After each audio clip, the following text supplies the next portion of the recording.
Bonjour les amis, j'espère que vous allez bien. Alors, une fois n'est pas coutume, je ne vais pas vous parler d'impression 3D particulièrement, mais on est mi-juillet 2026. Comme vous le savez, c'est la deuxième vague de chaleur en France. Et ici en Bretagne, bien que je sois en Bretagne, un petit peu à l'abri, mais on est bien au-delà des 30 degrés. Et puis, quel est mon souci que j'ai eu? C'est dans mon petit atelier que vous voyez derrière moi. J'ai les imprimantes qui tournent, pas en ce moment, mais quand elles tournent. Avec les plateaux chauffants, j'arrive bien au-delà des 35-36 degrés dans l'atelier, ce qui fait un petit peu beaucoup. Alors, j'ai décidé de vous parler d'un produit qui m'est très utile, que vous connaissez évidemment, qui sont les ventilateurs à main. Alors, il en existe beaucoup de sortes, hein. On en trouve des vraiment pas chers avec, moi personnellement, les problèmes de pales qui sont accessibles et qui se bloquent ou qui se cassent. Et puis très gentiment, Aeucoli m'a envoyé un petit ventilateur à main. Je vais vous montrer sur leur site internet la gamme de produits qu'ils ont. Et on va le déballer ensemble. Très sincèrement, je l'ai déjà essayé, j'ai pas pu attendre. Et je l'ai trouvé intéressant, alors j'ai décidé de vous en parler parce que moi, dans la journée, il m'est super utile pour pouvoir un petit peu se rafraîchir lorsqu'on dépasse les 30 en Bretagne. On n'est pas habitué. Alors je vous montre ça, le déballage et puis ses caractéristiques, et je vous montre le site internet.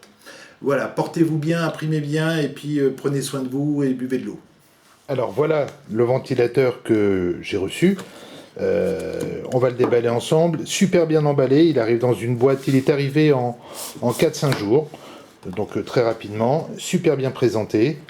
Ici, vous avez une notice d'emploi, mais qui est entre guillemets pour la forme, parce que c'est tellement simple d'utilisation que on ne prend pas forcément la peine et le temps de le lire.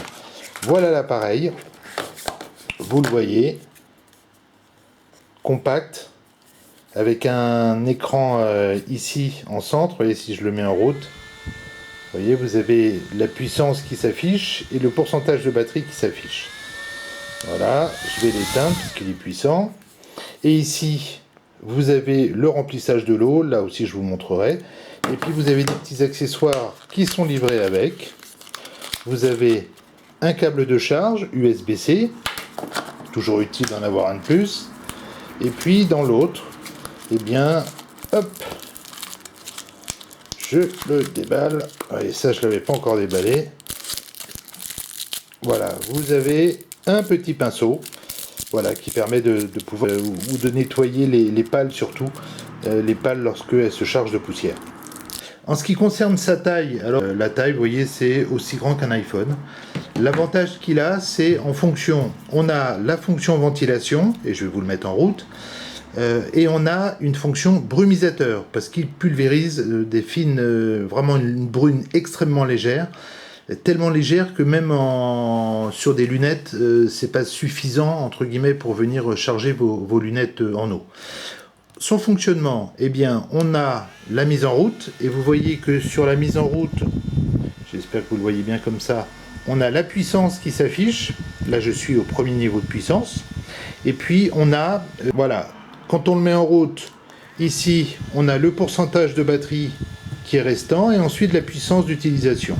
On a 5 puissances d'utilisation, sachant que l'appareil, au maximum, délivre une puissance d'air de 10 mètres secondes, c'est-à-dire 36 km/h.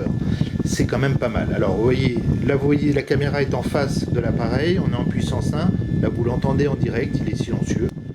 On passe en puissance 2, puissance 3, puissance 4, et puissance 5. Si je mets la pulvérisation de la caméra,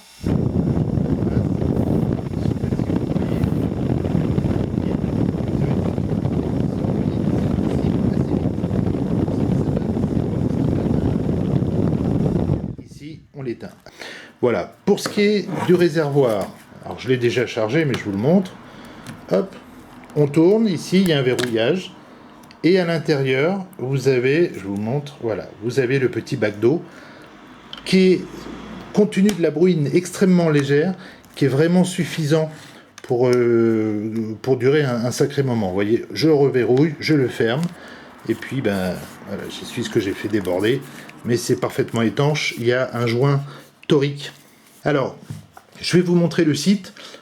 Sur la gamme, ça commence, je crois, à 25 $ les premiers modèles. Et les modèles les plus évolués, les plus puissants, montent en prix. Celui-ci, je crois, est à 79 $. Je vous montre ça.